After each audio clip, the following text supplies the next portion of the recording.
All right, what's up, everybody? Welcome back. We're here on YouTube. We're doing it. Videos here. Crystal's here. I'm here. I'm back in the studio. I'm back. I'm back in LA. I'm back in the blanket fort, baby, and it feels good. All right. I got my nice microphone again. I got my headphones. I got the nice camera. Crystal's looking good. We're feeling good. How you doing, Crystal? You know, it's chilly here in the Windy City. They don't call it the Windy City for nothing. Well, they call it for something that has absolutely nothing to do with the cold, but it's cold, so I'm good. Is that where you are? Are you in Chicago? Yeah. I didn't know that that's where you were. You're in Chicago. Okay. Yes. God, that is the coldest place on earth. I swear to God. It's not that bad. Honestly, I live for this weather. All of the allergens die. I get to wear my fall fashion. I got all the sweaters and fuzzy socks. I'm in heaven. This is my favorite time of year too, but I live in Los Angeles and like this is when it gets to like 65 in LA or like 70 and I'm like that's what's up. And it's going to be this from like now till May and I'm Mhm. like, yep, let's do it. Light jacket. Maybe a sweat Like, on certain nights it'll get down to like 60 and I'll wear a sweater. I can wear a sweater with a light jacket, but like don't need it to be any colder than that yeah. ever. None of You that know, Chicago bullshit where I can't look up because it's so bitter cold that I have to keep my head down and I run into a street lamp because I can't. You know what I'm talking about? what really happens is that as long as you have on glasses, you'll be Yeah. fine because then you can see like the wind and the ice and the sleet won't go directly for your pupils and you Uh, can see where you're going and then you just leave little slits open for your eyes and everything else is covered and you're good. You're good. yeah. Yeah, I love it. All right. Great. Yeah. What's your favorite thing about living in Chicago? What do you like most? The food, the culture, the Oh, what? there's so much to love about Chicago. Chicago gets a lot of hate. I can't lie. A lot of people hate on Chicago, but I hate on Chicago all the time on this podcast. I you talk know mad shit. Chicago is amazing, first of all. The people here, there is a very creative energy here in Chicago that a lot of people don't know about because you hear, the buzzword cities. You hear Atlanta, you hear New York, you hear LA, but you don't hear about Chicago like we should. We deserve more credit there. We have the best food on the planet. Period. Like, don't Okay. tell me anything different. We have all cultures here, all little like cities and pockets of people. Anywhere you want to go, any type of food you want to eat, you can have it here in Chicago, and it's amazing. And we have amazing music here. And again, I can't lie, I love the change of weather. I went to LA once, like right after Christmas, Hmm. and to see Christmas decorations up with no snow was just the most bizarre thing ever. I was just like, why are you guys lying like this? This is weird.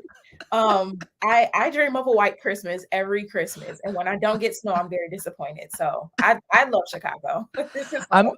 I'm from Utah originally, and we definitely do all four seasons there, and we Yeah. definitely have it. But I think that's where I learned that I was like, no, I'm good. I've done enough scraping the ice off of my windshield in the morning for a lifetime, for 10 lifetimes. Are you from Chicago originally? Yes, I am from Chicago, born and raised. And All right. I mean, that's where like automatic start comes in. You just, get your car all warmed up and it'll defrost for you. You adjust.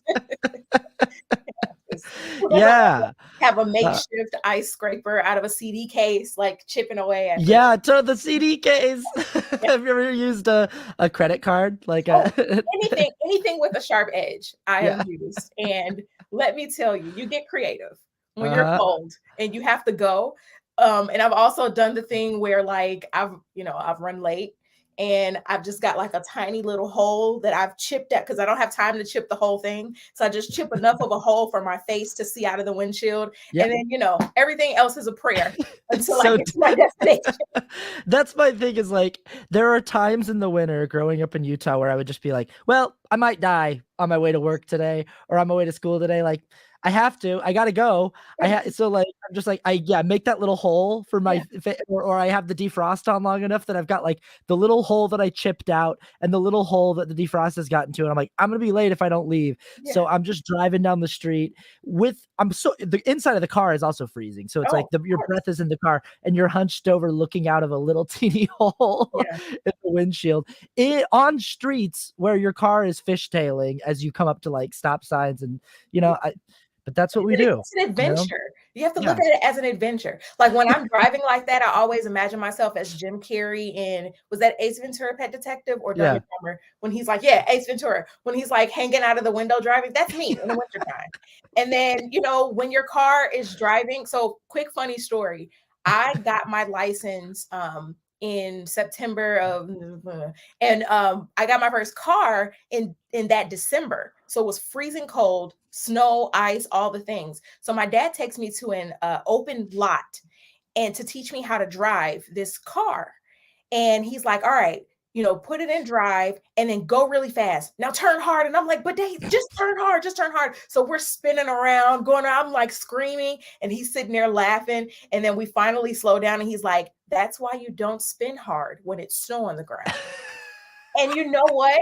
It was the craziest, most unorthodox lesson, but it made me so comfortable driving in the snow. So you just have to adjust.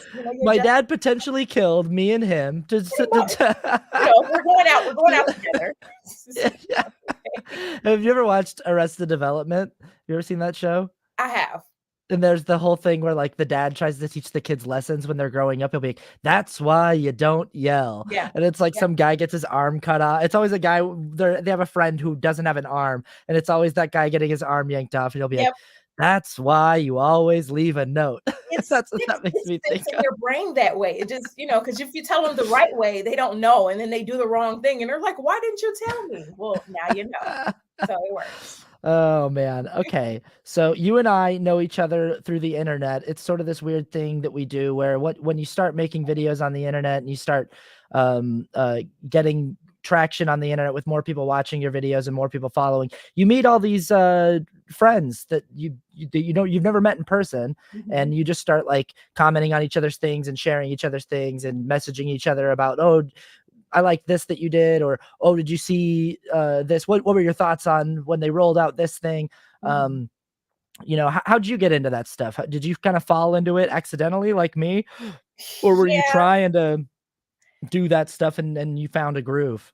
Well, I mean, to be honest, I've been doing content for the last 10, 12 years. Mm-hmm. I am a musician by trade. So I started out with music, playing guitar, singing songs, writing songs. And I woke up one day a few years ago and was like, oh, I want to act. And because I've always had a knack for cameras, photography, putting together scripts, improv, different things like that. I've always loved it. And so I got into acting, and creating scenarios and like putting videos up has been something I've always wanted to do, but never really thought that anyone cared to watch, basically. And so during the pandemic, like most millennials, I flocked to TikTok on a whim, and I sucked at it at first. And then out of nowhere, I had a video pick up some traction and like garner the attention of some blue check people, some, important people. And I was just like, well, this is weird. And it was completely unpackaged. There was no real thought behind it, how that goes, where you go viral on accident. Mm-hmm. And then I was like, well, what if I started doing more stuff like this? Because I really love it. I love content. That's the one thing that's been consistent. And so I just started doing more and more. And it turns out I apparently have a very infectious laugh, and people love to see me react to things. And I sprinkle some of my original content in there as well, just thoughts, conversations, point of view, different things like that. And so it's taken off. And so this time last year, I think I had about 30,000 followers, and I currently have 450,000. So it's fun, like how it's growing so quickly, and I can be in the presence of awesome people like you, who I can call mutuals, which is fantastic. But I think, like you said before, it's just a really cool thing to meet people that you've never met, but you feel like, like, I feel like we know each other because I've known you through your content, and I feel like, we're here, and it's just a fun, very 21st century way of existing. Yeah. I read something the other day about like, or I think I saw a TikTok about it, which is such a modern thing for us to do. I read an article about, I didn't read an article. I watched a TikTok about it. A TikTok about third spaces and how they're very important for communities, that like you have like your home and your job, those are your first and second places that you go. And then there's these really important third spaces, gathering spaces, restaurants. This is why like churches were so important in a lot of communities, as like a common gathering place for the community to come, where they don't have to be there for any financial gain or anything like that. It's just a space to come and be together with your neighbors. Movie theaters and theaters in general, dance clubs, dance halls, things like that. And we lost a lot of that with the pandemic, and we're losing some of that with just the modern digital age. But what's happening is that social media platforms are becoming a very prominent third space in our community, that like our gathering place is now places like TikTok and Twitter and Instagram, Yeah, and it's it's interesting. interesting because it doesn't feel like, well, at least for me, like I guess my followers corrected me. I thought that I was called an extroverted introvert, but apparently I'm an ambivert.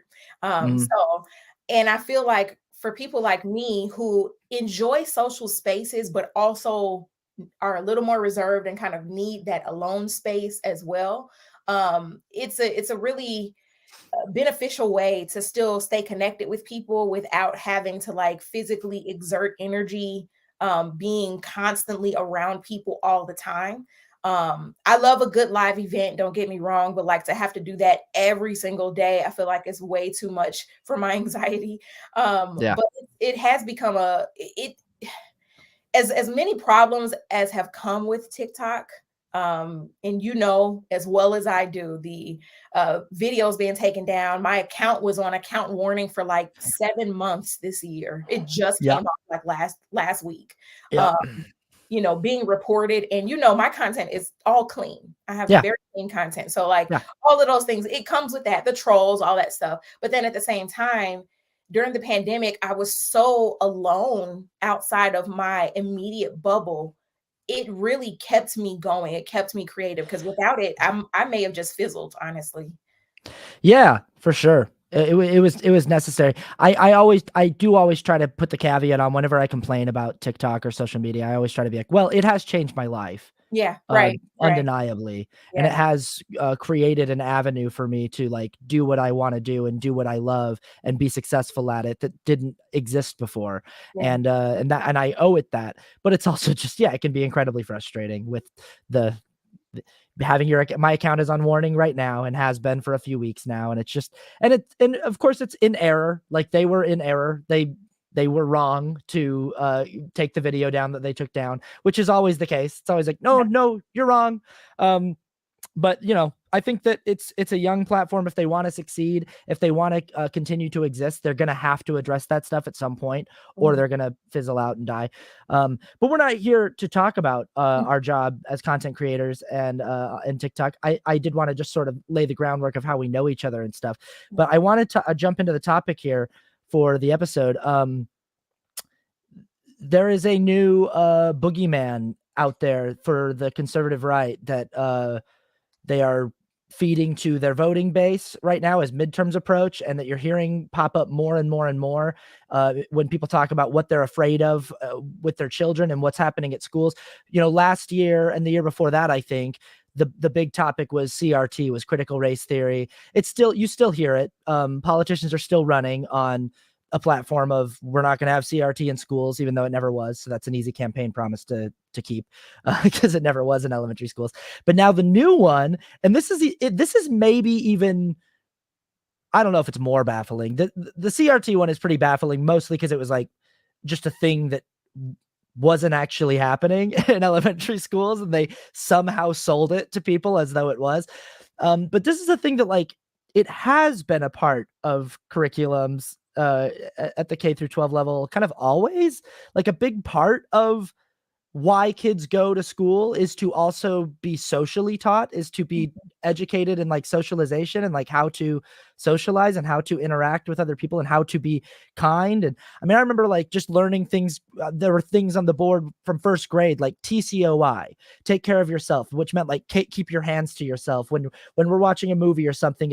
If Bradley pokes you, you don't have to poke him back. TCOI, keep your, and just trying to teach people about like what you can control and what you can't control, that you can't control other people, and helping people just with social skills and how to function in the social world from a very young age. And that's all social and emotional learning really is, but it's sort of being packaged as this thing that people should be afraid of.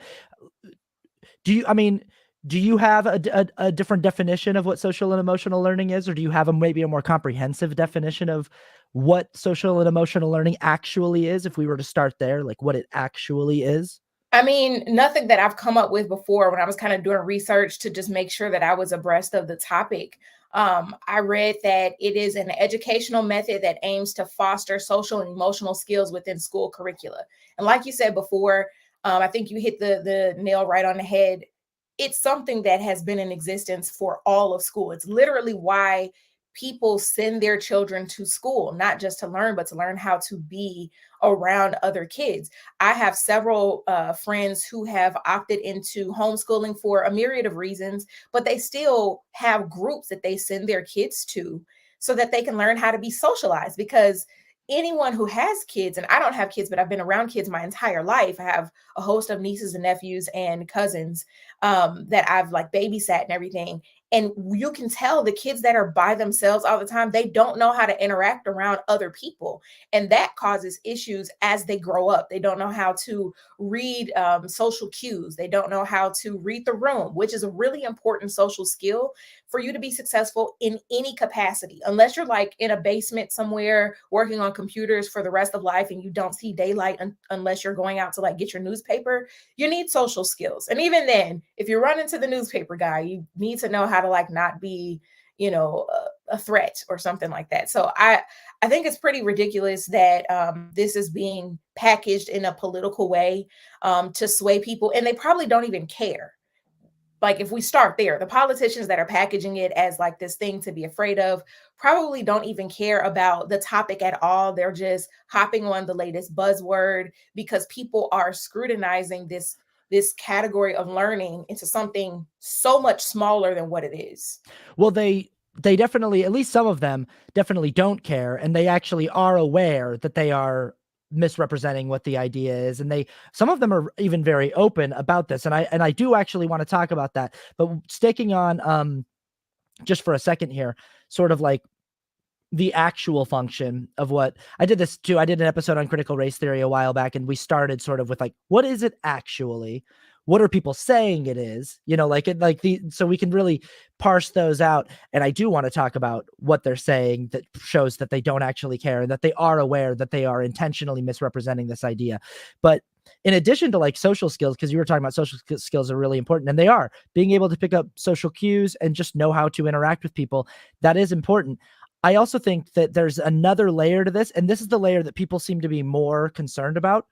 Oddly, there's also this other layer of like how to empathize and how to have compassion and how to deal with people in like a humane way and in a respectful way and in a way like, teaching people about like treat others the way that you would want to be treated, the golden rule, stuff like that, really basic principles that you're sort of taught from the foundation up.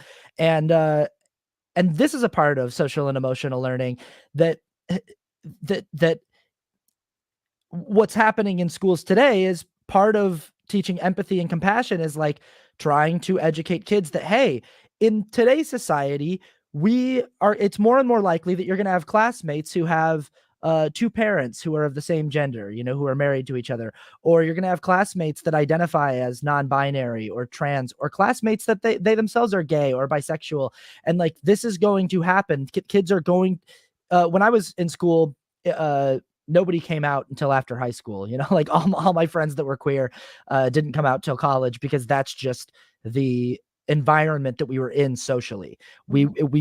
This is in the 2000s, like we were not ready yet to be as open as we are now in schools. And also like gay marriage wasn't legal, but like we are thankfully we have progressed to a point where it's more and more common that kids are going to encounter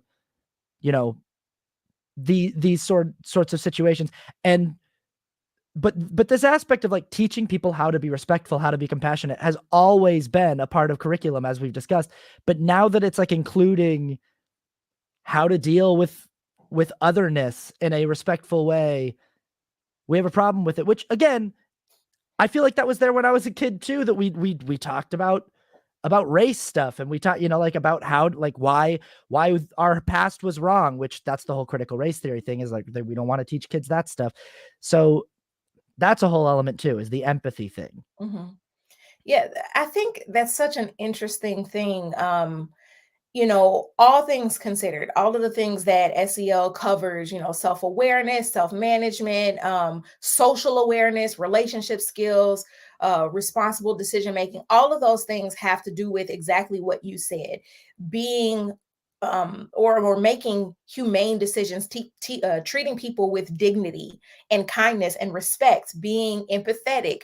It's basically exactly what I learned and what you mentioned already in school. The golden rule. That was the buzzword when I was in school. What's the golden rule? Treat others how you want to be treated. And it's just a simple concept that kids are able to learn. I'm a product of it. You're a product of it. I don't have to agree with you or agree with your lifestyle or understand what it is that you do or why you don't do or whatever, to respect you and be kind to you. And I feel like that's the part by and large that is missed, unfortunately, by so many different people, because they feel like everyone has to live in their shoes and to believe what they believe and feel how they feel, and if it's different, then it's wrong. And I think that that's where we miss it, and that's what ends up happening. You see these kids who are products of those type of environments grow up and have no empathy, and then we get school shootings because they don't value life, they don't value other people's life. Or then we get different terrorist attacks, or we get, those are like extremes. But then we get bullies who don't know how to express their feelings, who don't know how to communicate what they're feeling or what they think, or how to reach across the aisle, so to speak, and meet you where you are. And so they feel like they have to be aggressive and all of these different things. And without it, I feel like there's just a downward trend that's impending. Yeah, that's the thing, is it's not like, I mean, it's not like this being a part of the curriculum prevented us from having to deal with bullies or bad behavior when we were in school. It's not like it's 100% successful, but like, because yeah, bullying still happens even with SEL being a part of the curriculum. Mhm. And I think everyone, we know that this is a big problem in our school system, like the othering of certain kids for certain aspects of their identity, or just because they behave differently, or because they deal with a different array of mental health issues, whatever it is, or they're dealing with different circumstances at home, whatever it is. This definitely existed when I was in school, and SEL was on the table, and no one was freaking out about it. It still existed that kids acted out Mhm. and bullied and othered and stuff like that. I think I participated in it. I think there was a desire to be accepted by a certain group at certain ages of my life, where I was like, oh, in order to be accepted by this group, I need to participate in the othering of this group. And I think it's a thing that happens amongst kids, and it really just highlights why SEL, if anything, should be focused on maybe more. I definitely don't think that the solution here is to go, well, if bullying exists anyway, let's just get rid of it. Mm. Yeah. I would venture to say that, again, like you said, it still existed. It's not like things were perfect, but I think the progression of where we were versus where we are now, you can definitely tell a difference with the emphasis of taking certain things away, as far as these conversations, right? And again, a lot of this is propaganda, a lot of this is political conversations. At least the small circle of people that I know, they're training their kids at home how to be decent human beings. So, it doesn't mean that they, don't come home fighting from school, or if they don't deal with bullies, or, maybe they have a moment where they're bullying, or don't know how to share or say, I'm sorry. Like, that is life, exactly what you said. But at the same time, the same principles of SEL being taught on a grand spectrum, I agree. It should be dove into a little bit more, because it teaches us, I can't express this enough, like how to be decent human beings. We've gotten to the point now where, and I feel like we've been desensitized, and I feel bad to even think I am also desensitized in a lot of ways, where I can like be scrolling and I see a video of someone being beaten, and for whatever reason, it could be race related, it could be, nationality or ethnicity related, it could just be two people fighting, and we have become groomed to just watch it and be completely desensitized, unaware of the impact that it's having on us or on the people around us. And so if we're completely used to that, we rationalize in our minds that that's an acceptable way to react, and that's just one example of how I feel like the further away we get from, learning how to be empathetic, learning how to be aware of ourselves and of other people, we'll go we'll go further into those places where we are continuing the othering, where we are continuing isolating other people, and it just becomes worse. We become worse human beings at that point. Absolutely. And I think then it brings up the question of like, okay, so uh obviously this isn't a thing that we need less of in society. I don't think that's a practical solution to like the fact that, oh, we still have a problem with school shootings, we still have a problem with a lack of empathy or a lack of compassion, and we still have a problem with bullying and things like this. Obviously a solution to that wouldn't be let's get rid of it. So it brings up the question of like, why are people so intent on getting rid of this thing? And I think that we can look at this in a few ways. We can look at it in like, what are they being told SEL is that makes them think it should be something that, because there are some people who I think like are just being fed a line and they believe the line and they haven't actually bothered to investigate it further. And then I also think there are actors who are creating the line, who are crafting the lie that they are like the narrative around it.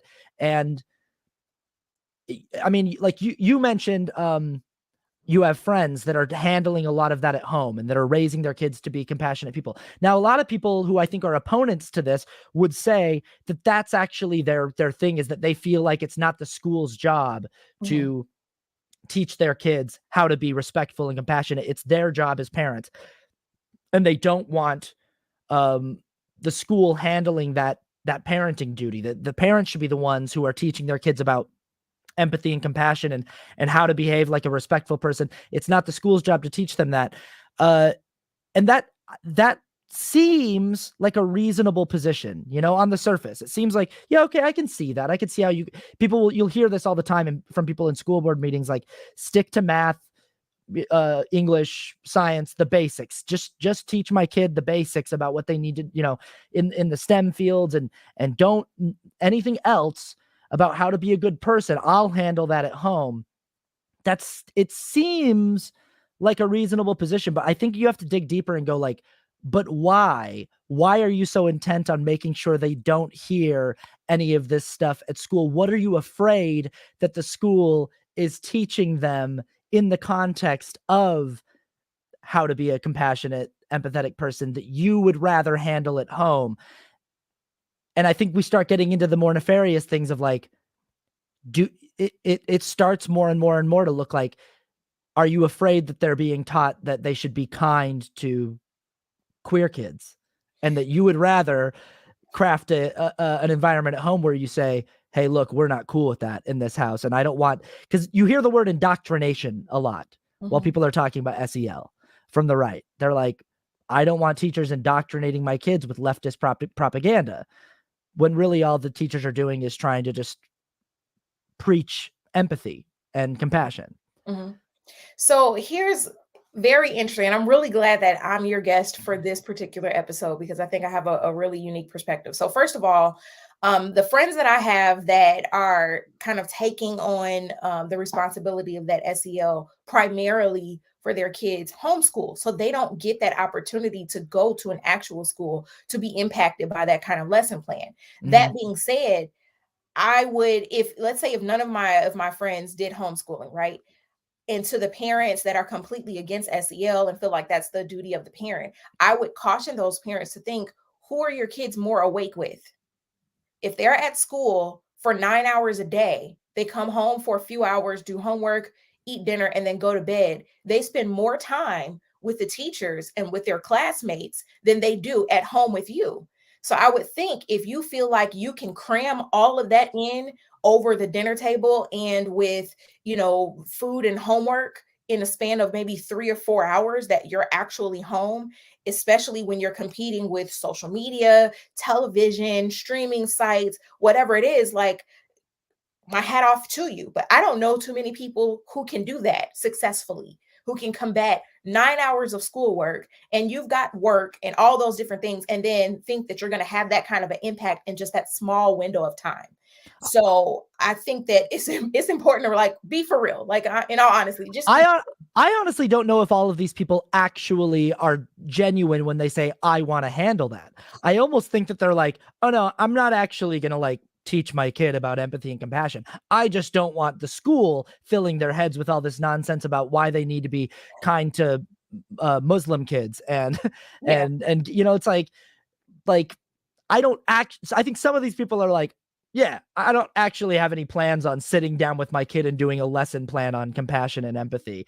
I'm saying the line, I'd rather handle that as a parent, when really what I mean is I just don't want you telling my kid something that goes against my political ideology Now, or yeah. now see, that being said, right? So for me, I have my faith beliefs. There are certain things that I align my life with. However, and it's an interesting conversation because I have people that I know who are like completely conservative, and they're pro-life, and they're pro this and they're pro that and they're anti that. My faith belief is I have a relationship with Jesus. That's between me and Jesus. What you do in your home or with your life, that's I don't have anything to do with that. I Mhm. wish you well. I hope that you are a responsible and a kind human being, and I intend to be that to you. But I can't dictate to you what you do and who you are and how you live your life. It's only my responsibility to treat you with kindness and respect Yeah. because you're a human being. No matter what you believe, no matter who you love, no matter what you wear, you are a human being. And I feel like, unfortunately, that is a cop out when it comes to conservative people who buy into this propaganda of, oh, let's just leave everything off the table when it comes to school, just stick to the subjects. No, because your student is not able to focus because someone keeps picking on them because of the color shirt they wore today. And so Right. how can they possibly pass the math quiz if they're running to the office with a bloody nose for being punched because they wore a pink shirt? Like, it's, you have to acknowledge the realities of things, because the things that we're not talking about in conservative homes, there are queer kids sometimes in conservative homes. Yep. You gotta address those things. So what That are you only nice to your kid? Like, that's such an excellent point that it's like, first of all, so again, if we take this position that people just go, hey, look, I would just be more comfortable as a parent if I could handle that stuff on my own. And if you guys just stuck to math and English and, but it's like, it's denying the reality that whether you like it or not, this stuff comes up at school all the time. yeah. Kids clash and kids butt heads and kids bully each other for the color of shirt that they have on, and dumb shit like this happens every single day at school. Teachers can't just ignore it and say, sorry, I'm not allowed to talk about that because your parents have asked that they be the only ones that talk to you about how to treat each other in a humane, respectful Mhm. way. They voted on it and they made sure that we can't say anything in school. We can't say anything school about how our country has a very troubled history with racism and white supremacy. Not allowed to say that anymore because that's critical race theory, even though that's not what critical race theory is. But now that's what they're saying it is. And now I can't say if someone gets bullied in school in front of me, I can't say anything anymore because we're not allowed to do social and emotional learning here at Yeah. school. So I have to just, every time there's a conflict in school, we have to call the parents, and the parents have to come and deal with it privately. And obviously parents do get called for a lot of conflicts at school, but it would not be practical for the school to call the parents every single time They'd there never is. be they'd never be at work. They might as Right. well work at the school. Right. Exactly. Yeah. So that's a great point, that it happens at school, whether or not you like it. And also that on the flip side, you thinking that you can control your home and that you can that you can make sure. I always think this with very rigid people with very rigid beliefs, unlike your belief where you're like, hey, my relationship with God is my relationship with God, and my responsibility to other people is just to love them. There are certain people that feel like their responsibility, their relationship with God gives them yokes them with the responsibility to make sure that everyone in their life also has that same relationship with God, and in the same way. And you see this, that they feel like they can run their home in a way where they can ensure that none of their kids are gay or trans, or and it's like, that's just not how reality works. That's just, it doesn't matter how much you want that to be the case. you you're not going to be able to control if one of your kids is queer or not. Like, you're just not going to be able to control that. So on both sides, it's like, yeah, you might want to be able to control that narrative as a parent. You might want to be the person who is the sole provider of social and emotional learning for your child. And you also might want to be the sole provider of your child's ideology and personality. That's, if to anybody who's ever had kids knows that's just not how it works with kids. And anybody who's ever taught school knows that's just not how it works at a school. You can't just ignore the social aspect of rearing a child and bringing a child up. I mean, at the meat of it, right? I've gotten into many a debate, which I try not to get into these debates with my fellow Christians, because, you know, I hate arguing, and I don't have the Yeah. time to argue. But I often point to people like, first of all, when it comes to judging other people, um, the only responsibility that we have as far as, looking in on people and encouraging people in the faith are, in fact, with people that are in the faith. And so it's really not our responsibility to have a say so with people that don't believe what we believe. And then even at that point, right? It doesn't give us authority to bash people and to tear people down and to tell people you're going to hell and, God doesn't love you, because none of that is true, right? Mm-hmm. I can't send anyone to hell. I can't, you know what I mean? Like that responsibility doesn't weigh on my shoulders. That has Right. nothing to do with me. My responsibility, the greatest commandment, is to love God and to love others. And that's not the only commandments, but those are the greatest commandments. And so just from a religious perspective, I feel like sometimes we get so caught up in the don't, which is like the whole legalistic view of religion, rather than we looking at what faith is supposed to be about, which is love and compassion and right living, because you draw more people in being a kind human being. I don't understand why that's such a far-fetched idea, as if it's just the worst thing that your child can be. It's kind to another human being.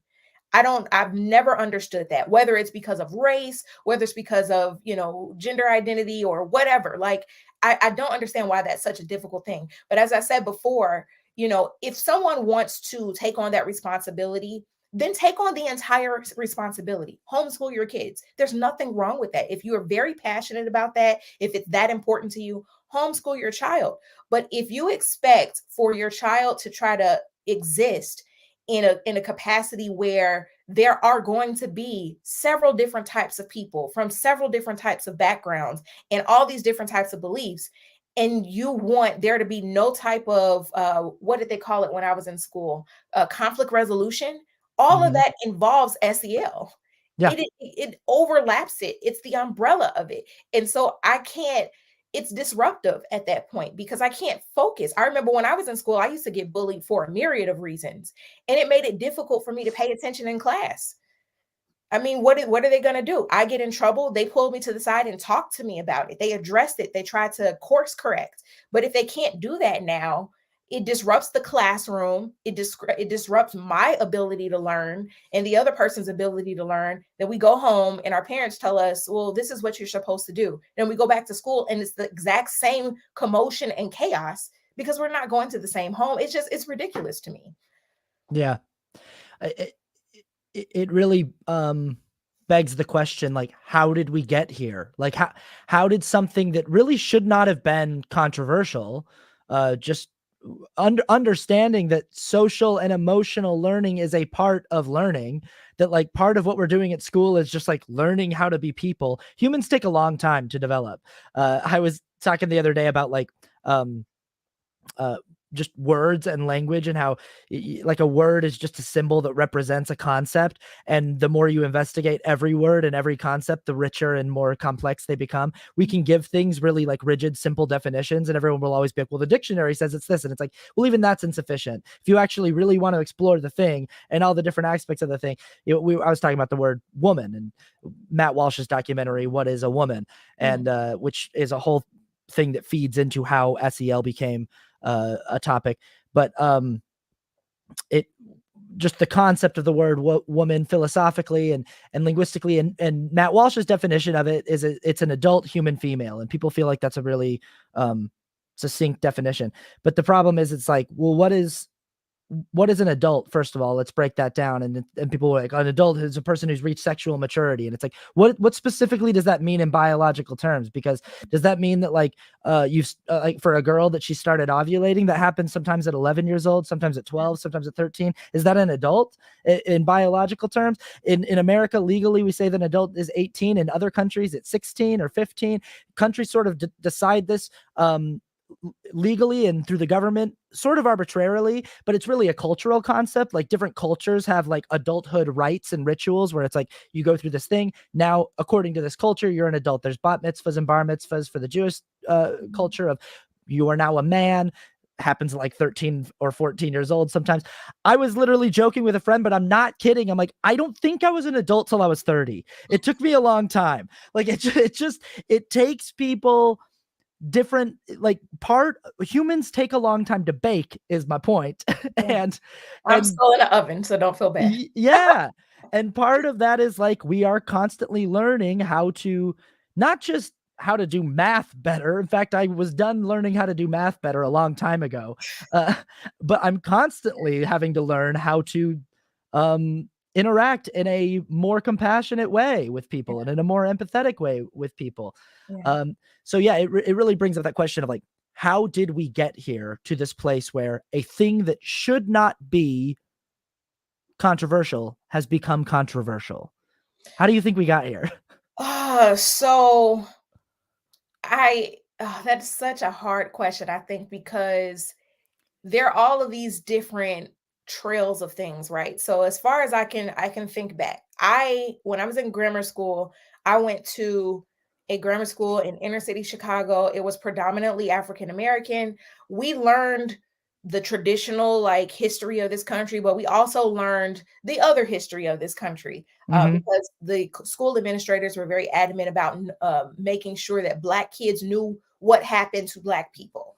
Right. And so I kind of had a bit of a culture shock when I went to high school, where it was predominantly white school, all white teachers, those different things. So I bring that up because when you have like that layout of what the history of this country is and how we got to where we are today, by and large, people would say our forefathers were of the Christian faith and they laid out rules and regulations for this country based on that.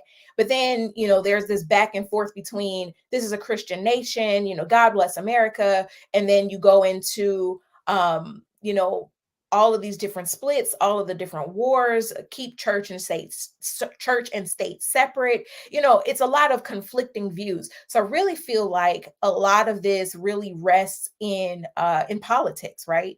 Because before there was this power grab for who's in charge, I would like to assume that there were just families trying to survive. And I think while that is a really big concept, I can't help but think that that's really where the problem is rooted in who's in charge. Because like we said earlier, a lot of these politicians have even stated that they really don't care about this whole concept. They just really want to vote because they want to be in power, and they're making these promises. Sometimes they follow through on it, sometimes they don't, and they don't even care to break down what this concept actually is and what it does for people. And so I feel like people have boiled this concept of SEL down to, if we're being frank, a way to make gay okay, a way to teach my kids to be okay with the gay lifestyle. And it's like, whether or not they teach that in school, that's just where we are. Yeah. And you kind of have to just deal with that. Otherwise, you're just walking through life like that. I mean, honestly, that's where we are. It's everywhere. And you just have to teach your child how not to be a butthole about it. Yeah, yeah. And so like I think it started with that this idea that we are founded on these certain principles, even though we weren't. Like if you really, really look at the progression of America, what we claim to be founded on, it's inconsistent. You Well, know, it's actually, if it's anything, it's ideological pluralism. The Church of England was the only option for religion, and people were seeking the ability to start their own churches and to Mhm, worship in different ways. I mean, even like the Mayflower Compact on the Mayflower was like there were pagans and and Christians, I think, or pagans and Quakers. There were two different people, groups of people on the Mayflower coming over, and they couldn't decide what they wanted to be when they got there. And they came up with a compact on the boat saying like, all right, we're going to have to try to do this in a pluralistic way. And mhm, from the foundation of the country, it was all people who say it's a Christian nation. I'm like, yeah, we have a lot of Christian religions here, but that's sort of the point, is we have a lot. It's about pluralism. It's mhm, about the fact mhm, that like it is an ideologically pluralistic nation. mhm. And very early on, the idea of separation of church and state came in. So yeah, this is, I think that there is sort of a fundamental misunderstanding of like why the country was founded and what it was founded on the principles of. Um, and it, yeah, It's weird. It's weird to think about even beginning that conversation of these are the principles that the country was founded on, but also we stole the country and right. we claimed it as our own and we bought people and all We these different built it things. on the Like backs of, yeah. Uh-huh.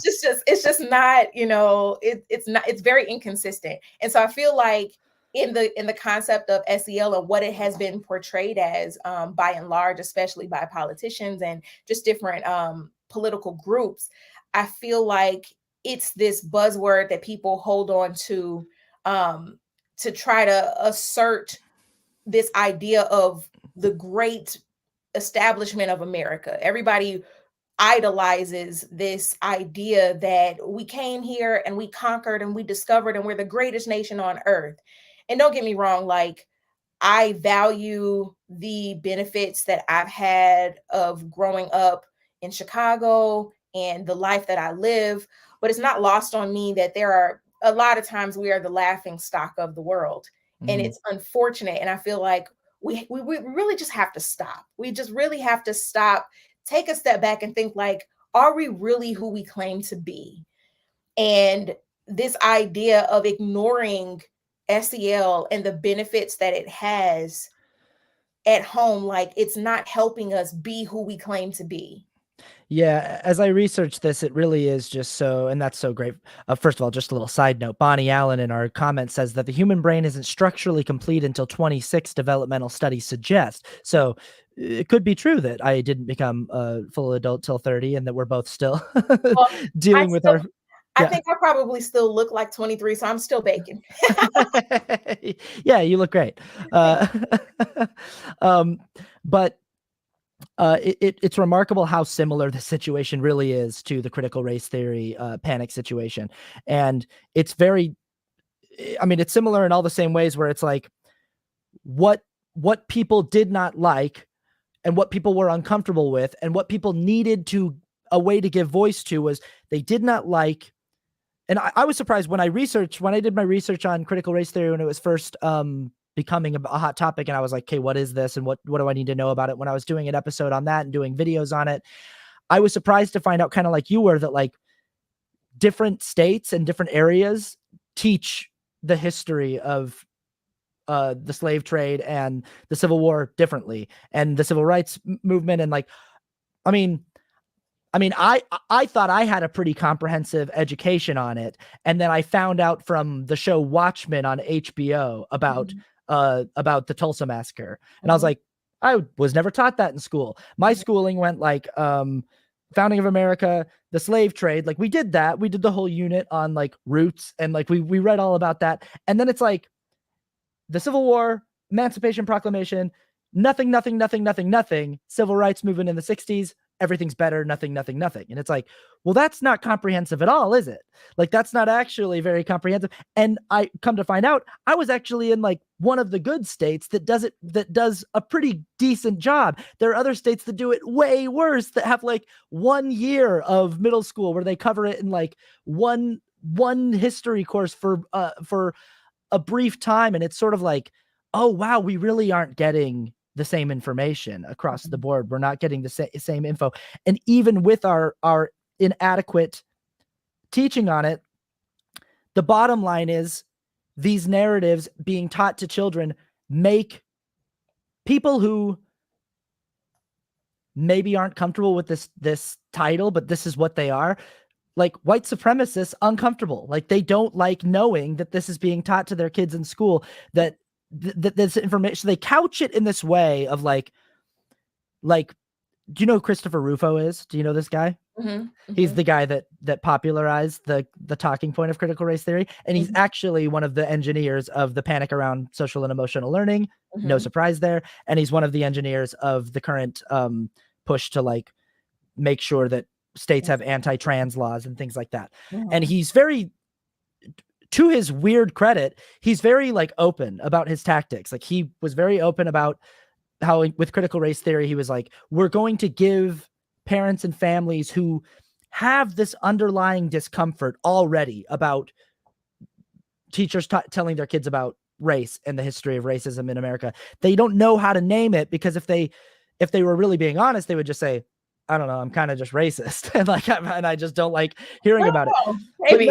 But no one likes to, people aren't even comfortable self-identifying as that. Unconscious bias is a real thing. If it were conscious, it wouldn't be unconscious. So you tell people like, you might have unconscious bias, and they're like, no, I don't. It's like, well, you wouldn't know if you did. That's the whole thing about unconscious bias.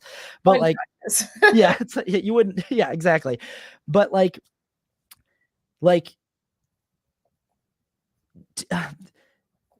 if they could have language to be honest about what it is, they would just say, I'm uncomfortable with the topic because it makes me feel bad about being part of the historical group that subjugated this other group.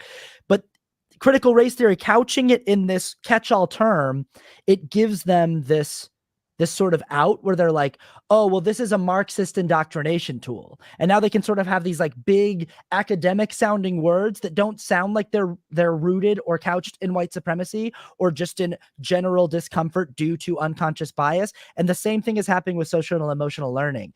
They can use things like saying it's a left-wing indoctrination tool to groom kids, use terms that sound like we're doing something really inappropriate with kids when really we're just trying to teach kids how to be compassionate human beings. Because if they were being honest about what actually is at the root of it, is I'm uncomfortable with my kid being told that it's normal for someone to use they, them pronouns. That makes me uncomfortable. And I can't really express why adequately without, if I'm to be honest, it would just be, I just sort of have an internalized bias against people who identify in different ways that I don't fully understand. But I don't want to say that, because that just sounds like I'm a bad person or a person who needs to learn more. So what Christopher Rufo and these politicians that we talked about earlier, the people who know better, who know that they're giving everyone an out. They're giving them a topic and say, no, say it's this thing. Say that it's just that you're worried about teachers overstepping their bounds with your kids, that they're teaching kids that they shouldn't be teaching them about, that the parents should be teaching them about, giving them things that sound more reasonable. And it's a fascinating strategy, to say the least. It kind of reminds me of these big pharma companies that like come out with this miracle drug that is actually probably more poisonous than whatever it is it's supposed to cure. And so it's like, hey, we'll cure this one thing, but also here are the side effects. And they say it really fast and really low. So it's like, oh, just call SEL this thing right here. They're overstepping. But also, if we take it away, if you take this drug, there could also be more of this, that, and the other. And this gets overlooked, and this person gets hurt, and this person is misunderstood, and so forth. And it's like, you really have to be more natural about it, right? If you, and I've said this plenty of times during the whole conversation and the ongoing conversation of critical race theory, when it comes to race, when it comes to biases or, you know, differences of opinion of any kind, right? Our nation has a really big problem with being uncomfortable. Oh yeah.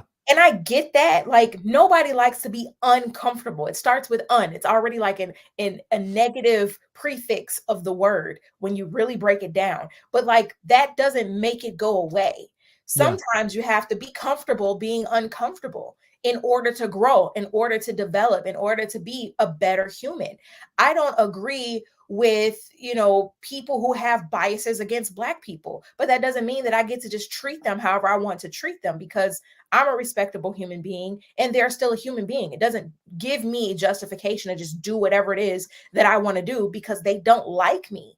You know, if they harm me, that's one thing. But if they Right. just simply just don't like me, okay, well, not everybody's going to like me. And I have to be comfortable with that uncomfortable feeling.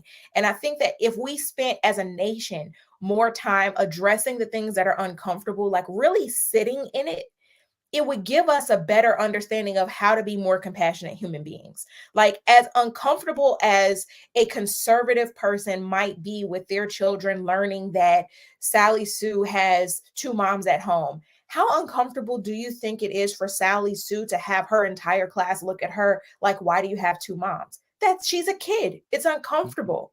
Exactly. She's a kid. She's a child. You, as an adult, should, you know, be able to understand, hey, that's how her house is, that's not how our house is, you know, keep Yes. it moving, like, you know, be kind, you know what I mean? And I feel like I have to be honest, I have to own up to it, right? I want to speak directly to the people who may be like me, who have a Christian upbringing, a Christian background, and who have struggled with this. Because initially, when this first started becoming like a more prominent conversation, let's say 10 years ago, right? Yeah. Where it wasn't uncommon for people to come out just whenever. Like, they could be in high school, they could be in middle school, and it was happening really fast. And it wasn't what I was used to when I was growing up, because, like you said, a lot of times it was after high school. Yes. And so I had to like really sit and like think about, well, what does this mean for me? Because this challenges everything that I've grown up believing. This Yeah. challenges everything that I've been taught in my Catholic schools. Well, what do I do with this information? And one day I was led to like ask questions. So I started befriending some people, some queer people, trans people, gay people, all those different things, just asking questions. What is it like for you? What is it like for you to walk down the halls? Do you feel safe here? Do you feel like you have real friends? You know, and then when they would find out that I was Christian, they would all be so surprised, like, you're so nice, you're so this, you're so that. Or even people who aren't, you know, in a queer community, maybe they're atheists. I've had atheists say, you know, I don't believe in God, but wow, you're, you know, I really appreciate your kindness. And that's when it like really struck me, is that we have a kindness problem. We have a kindness crisis in this country, because we're so focused on forcing other people to believe what we believe, whatever that is, because we're a melting pot. Like, the we is not inclusive. And so this small we is forcing everybody else to believe what they want to believe. And it's like, okay, we're missing the kindness factor, because the reality of it is that we live in a world full of different people from different backgrounds with different ideologies. And there's nothing we can do about that. Yeah. It seems to me that a big part of the cure and the remedy is curiosity. Like, what I hear in your story there is that you had the option to either dig your heels in and go, no, I know what I believe and I know what I feel about these kinds of people, or to go, well, I have my beliefs and I have my positions, but I've never actually spent any significant time with these people. I've never actually bothered to be very curious about their experience. Yeah, Let's see what happens if I ask more questions. yeah, And I think that that's with all this stuff. It's like, that's kind of what this is about with SEL. Is it's like you hear a bunch of people yelling, oh, we got to get SEL out of schools. Well, you start with, well, what's that? What's SEL? I haven't even heard that. A lot of people ask, like, well, what is that? Okay, it's social and emotional learning. What is that? What is social and emotional learning? You learn more about it. Oh, that kind of sounds like a thing that I was already raised with. Why are people upset about it? You dig deeper. You keep asking questions. Oh, they're upset because they feel like the teachers are imparting, especially in this modern context, ideas to their kids that they're not comfortable with, because maybe the teachers are saying that you should be nice to or accept gay or trans or non-binary people as they are, and people aren't comfortable with that, and you start thinking, yeah, maybe people should have the right to stand up for their own religious ideals or ideology, and maybe that's a reasonable thing. But you keep digging deeper, like, okay, but what happens if we lose social and emotional learning in schools? What happens if we no longer are teaching about the history of racism in schools at all? Like, as we already covered, it's already grossly insufficient, but keep asking questions, keep pulling the thread. Can we afford to not have these things talked about in schools? Is that actually better? Is that safer for kids who are already being bullied, kids who are already being othered? Is it better for society that we talk less about these things that make certain people uncomfortable? Because that's really what curiosity does, is it puts you into uncomfortable situations. Talking to people that have an experience that is different from yours, that you don't understand, is uncomfortable. Yeah. There's a fear there of like what might be revealed to you about you might learn something about yourself that you're like, oh shit, I've been operating in a way for a while that's problematic. Like I've been and that means I have to like sit in that. I have to like own that. And that's, people would rather avoid that. But I really think curiosity is a big key to the puzzle here, and to figuring out how to inject more kindness into our society. Yeah, I 100% agree. I think, during like 2020 and even last year with all of these conversations about race, what I found, like my way of coping, because I got to a point where I was so angry because the narrative was constantly this divide, and it's so funny because Christopher Ruppel talks about this divisive language a lot of the time. And it's like a lot of the time in those political conversations, they insert divisive language, but then they insert divisive language calling out divisive language. And it's like, pick one. Are you divisive? Are you calling out divisive? And so when it comes to like those conversations, I decided, instead of being angry and feeling like every white person I know is racist, because I knew that wasn't true based on personal experience. I knew that wasn't true, but that's all I was being fed. I went out of my way to seek out conversations with people who did not look like me and ask them questions. Ask them what their upbringing was. Ask them what their belief was. Ask them if they've had these conversations with their children and different things like that. And it was, some of the conversations were a little uncomfortable, but every one of them, both parties walked away feeling like we can bridge the gap. A lot of times they would say, I just didn't know. I didn't know that's how you felt. I didn't realize that I did that, or so forth. And so by the same token, the conversations that I've had with people in the queer community, the same thing. I've just learned so much from them. I've learned about what they go through. I've learned about how they feel about themselves. I've learned about how they feel about others. And I think one of the biggest issues about dismantling SEL in the school system, again, we've already covered that our kids spend majority of their day with these teachers, with their peers. And so if you take that away, yeah, okay, you might think that no one can really talk to them about the queer community, but also that means no one can talk to them about what your beliefs are. They can't calm someone down from picking on you because you believe in God, or you believe in Allah, or you believe in whoever. They can pick on you for whatever, and no one can say anything because we've taken out SEL.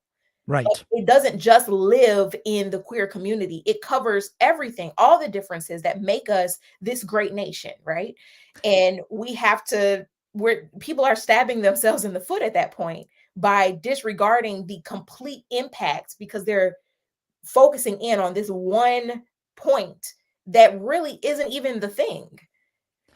Well, and that's that. I mean, if we really want to go back to what we were talking about, the founding of the country, that like rather than being founded as like a solely Christian nation, instead looking at it as a nation that was founded with the ideal of ideological pluralism, social and emotional learning can be looked at more like that. That instead of teaching Christian kids that they have to abandon themselves of the belief that it's sinful to be gay or something like that, instead of telling them that they're the what they were taught at church is wrong or something like that, it could just be teaching them you're allowed to have your beliefs, and even still you need to treat other people with respect and dignity, and in a humane way. Yeah. And vice versa from them to you. And it's respect is earned by being given. So like if you want their respect, if you want them to respect that you have particular deeply held personal religious belief, you need to show them respect as well. So, and it will be hopefully reciprocal. And that's really, I think, what we want in this country is the idea of being able to have ideological pluralism. I've talked a lot about this with like the abortion debate with people that I'll say the only way for both ideas to be represented and respected is for it to be legal. And people think, no, that means that only people who are pro-choice are getting represented. And it's like, no, actually, the only way for both people to be represented is for it to be legal, because that means that if you don't believe in it and you think that it's wrong, there's no law that says that you have to have an abortion. There's no law that's forcing you to go against your belief system. You get to have your belief. And I won't fight you on that. And I don't think anyone wants to fight you on that. Yeah. But since we have an ideological divide on that topic, and some people really do believe that people should have bodily autonomy and medical freedom and access to healthcare, especially if it means that their life is at risk because they have an ectopic pregnancy or something like that. They should be allowed to do that. And that the only way we can have both sides honored is if it's legal and accessible. Yeah. And I think that that's sort of the same thing here with SEL. Is it seems like the left is winning somehow, or like progressives are winning somehow because they're getting their indoctrination into school. But really, if we could try somehow, I don't know how to get this out there, but to reframe it as like, really, this is about respect going both ways and for everyone. Yeah. I think that's a really great reframe there that you brought up. So yeah, and it continues to like baffle me, for lack of a more creative word, because the whole crux of like this conservative viewpoint, when you look at, even if it's, what did you call it? The ideological pluralism. Ideological pluralism, yeah. Right? Mm-hmm. Even within that, there's this underlying thread of the golden rule, which is in the Bible, right? Mm-hmm. So that's this whole idea of treat people well, treat people with kindness, be merciful, be this, all these different things. So it's like you think that it would be ingrained. Yeah. And it doesn't mean, for whatever reason, people take it as a threat to what we believe. Everyone is entitled to believe what they believe, no matter what that means. If you told me, Austin, I believe that 2 + 2 is 5, and there's nothing you can do to change me.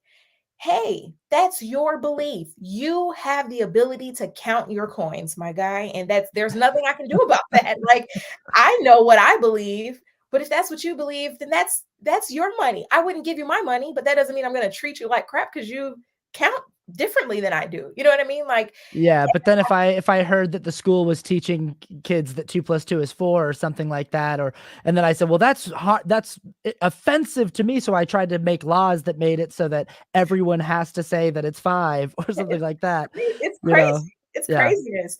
Yeah. And it's sad because I feel like it keeps us in such a regression. Like if people want to make America great again or whatever, then it's like we could just make America great. We can like actually try to be the most powerful nation in the world, actually try to be the greatest nation in the world by being kind. I'm reading this book right now on organizational health, and it talks about how this guy, he's built his entire life's career and success on helping organizations become healthy. He talks about how a lot of times he's seen it time and time again where he'll have clients who are the smartest. They went to the Ivy League schools, they graduated top of their classes, they have all the money, they have all the resources, but their competition wins out every time. And it's because they don't have healthy organizations. And he also talks about how that's not just true in business, but that's true in church, that's true in life, really. And so what he talks about in the book, and I'm not finished with it yet, but what he talks about as far as organizational health is a lot of what SEL talks about, right? Just being self-aware, treating people with kindness, accepting responsibility for when you're wrong, having conflict resolution, agreeing to disagree, making sure that you sit in uncomfortable situations so that you can grow from it. All of those different things promote organizational health, which inspire your employees to work better. They enjoy coming to where they are to do their jobs because they feel healthy as an organization. And I feel like that's an opportunity that we have yet to really take advantage of as a nation, because we don't want to sit in that discomfort, like as a whole, right? A lot of people, the people who have those platforms that run these ads and that make these laws, they don't want to sit in what's uncomfortable if it causes them to lose money, if it causes them to accept responsibility for their errors, if it causes them to have to go back on something that they originally said, even if they're already doing that in private. Like, if we would just be more healthy as a country, and a lot of this is taught in SEL, how much further would we would really be a great nation. We would really, Yep. really, we would be the nation that we tell other people that we are. Well, I mean, the thing about the American experiment is like it is really unique in a lot of one of the things that makes it so unique is just how culturally uh diverse America is. That whether people like it or not, the people who try to insist that this we should be a Christian nationalist nation, that we should be a Christian theocracy, it's like, well, we just aren't a nation made up of a bunch of Christian people who just want to live in a Christian nation. That's just not what America is. America is much more culturally, religiously, theocratically, intellectually diverse Mhm, than that. And that's sort of the beauty and the difficulty of the experiment. That's also the challenge of the experiment. Like a mhm, lot of nations that we look at, that we go, that nation really seems to have it together. That country really seems to have things moving in the right direction. We look at like Japan or Norway, or like places that we look at like, oh, their healthcare is a lot better and stuff. One thing that these nations have is that they're very culturally, ethnically, theocratically homogenous. Like they don't have a lot of diversification outside of there is like a very clear um national norm mhm, of mhm, what and majority. And this is why ideological pluralism is difficult, is like what we probably should be trying to do as America, trying to lead the charge into like the progressive future of like, watch how great we can be, just like you're saying, is figuring out a way to make our diversity our strength, figuring out a way to make our cultural diversity work for us. mhm. And right now we sort of seem to have a mindset politically of like, who's going to win? Whose ideology is going to win? Who's going to set the code for morals and ethics in the country? Who's going to be the people who get to write the the moral and ethical code into law? And there seems to be one team that's very rigid, that's like, we want to win for a particular brand and interpretation of Christianity.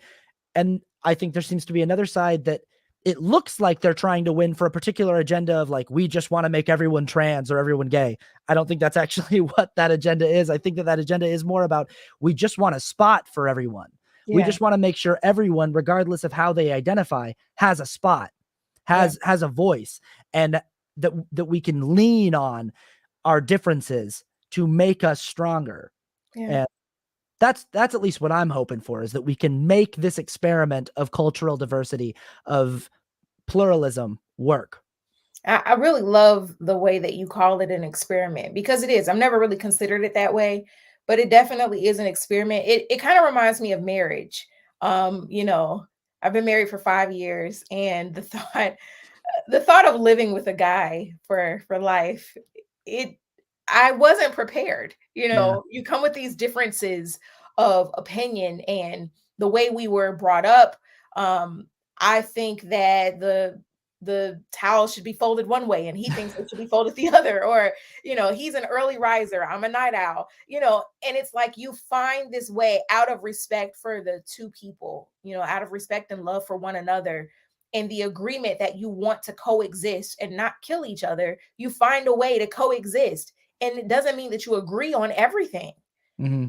My husband loves green bean casserole. I can't stand the stuff, but that doesn't mean I'm gonna like move his stuff into boxes out on the front porch. You Right. learn how to coexist in a way that is how people will say it's really cliche, but better together, right? We Yeah. come together, we learn how to be better together. Our differences, we really play on those things. I'm really good with creative things. He's really good strategizing, Yeah. and those are both of our strengths that we use together to make a fantastic home for ourselves. And I feel like exactly what you said with this experiment, we are doing something different. We're not all the same. We're probably one of the most diverse countries there is, because a lot of people come here for a new start. They come here to try something else. And that's what makes America unique. It's all of its differences. Hmm. And we have to figure out how to work together and just not silence everybody. That doesn't mean that everyone is going to conform to one idea or the other. It's literally the opposite, right? Yep. Everyone is who they are, and we just get along. We respect one another. We are kind. We're good human beings. Well, thank you so much for being a Christian person who understands that giving voice to other people does not mean silencing your own, and that respecting other people does not mean sacrificing respect for your own beliefs and your own relationship with God as you understand God. Thank you so much for being a great example of how that can work. This has been a really nice conversation. I I agree. want to let you get back to your day. I feel like I've taken too much of your time. Where can people follow you if they want to keep up with the message from Christal Luster? All of my social media is at Christal Luster, and my website, crystalluster.com. So that's Christal, Christal Luster. If you think about it, it's the shiniest name you'll ever see. I just shine all day. A crystal Yeah. that lusters. Uh-huh. But yeah, I got a lot of cool stuff coming up. And we still have to do that awesome music collaboration. I have not forgotten Oh, we're about gonna that. have to. We're going to have to do that. But We'll have thank to. you so much for having me. This has been great. I'm a huge fan, and this is great. I really appreciate it. Christal, thank you so much. This was excellent. I'm so glad that that it was you for this topic. I think it went really well. I So agree. thank you. Yeah. We'll hopefully have you back on the show again soon, and we'll also work on that music project as well. Yes, please. Okay. See you later. All right. See you.